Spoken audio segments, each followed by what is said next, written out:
my God. I was 19 and he was 3 years older than me. And I mean, back then, we all know, even now, dating a Nigerian man is taboo. You know, you'll be called names and whatnot. And, yeah, they will human traffic you, they will scam you, and all of those things. And I was still young. And then when he got me pregnant, I was forced to... Exactly, yeah, rape. Oh. Exactly. And that's what really happened. Yes, and I was young and, you know, like I didn't have a choice. By the state? Or by who? Okay, by someone. Let's just say family. Let's just leave it like that. We can't say the state. We can't say so it was taboo, Nigeria and whatnot. It's a long story, but let me just cut it short. He was falsely accused of raping me while he didn't rape me. I wanted to tell the truth, and when I got the chance, he was arrested for about 7 or 8 months. And then I told but when they were busy investigating the case, I told him, but this was my boyfriend, and he's the father of this child.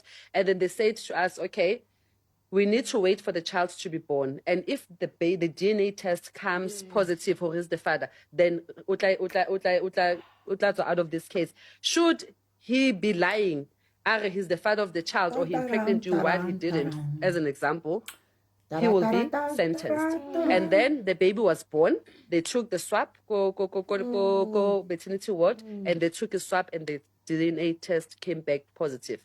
Okay? You know what's sad? Then they let him go, and then he went out. No. Yeah, and then he went out. Immediately when he came out, he went to Europe. Because obviously, like... Yeah, traumatized. He was traumatized. And he came here because he was not even a year old in South Africa. He was still fairly new in South Africa, you know? His mother had to sell her shop for the lawyers and, all of those things. Mama had shop in Nigeria. The family, they assisted so that he can get a good lawyer. And then he went to Europe. So all his life he has been in Europe. Then he moved to London. And then when he came back, as Amahu Sakanalina, I was already married at that time. And the honest truth, I told my beast husband that the father of my first child has passed away. So tell me, now I'm living a reality. My stories are a reality. Tell me if there's no woman who has done that and say, maybe, for example, I don't want to talk about the father. I'll just tell the new husband, oh, Papa, it happens. You understand? So whether people judge me for that, that's my story, and I'm going to own up to it. And then I said to him, Papa, because I didn't want to go into the, how do I tell another man for Maga? How do I go back and relive what I want to bury, what happened years back? And when the baby grew up, I said, your father passed away. And I didn't want to discuss this sensitive issue because I believe it's a sensitive issue. And then Guy, when he reached out to me and Kitlo Joanko, the late, she saw the conversation. He has been trying to reach out to me since 2020. He would send me messages, Happy New Year, Happy Birthday. I literally didn't respond to him. Up until my husband passed away. 3 months after my husband passed away, why am I even calling him my husband? After Mduduzi passed away, he sent me a message and asked me what happened to your husband. Askis take heart. Then I said he was involved in a car accident. Then he said, we need to talk, but not now while you're still grieving. I respect him for that. He respected that I'm grieving. You understand?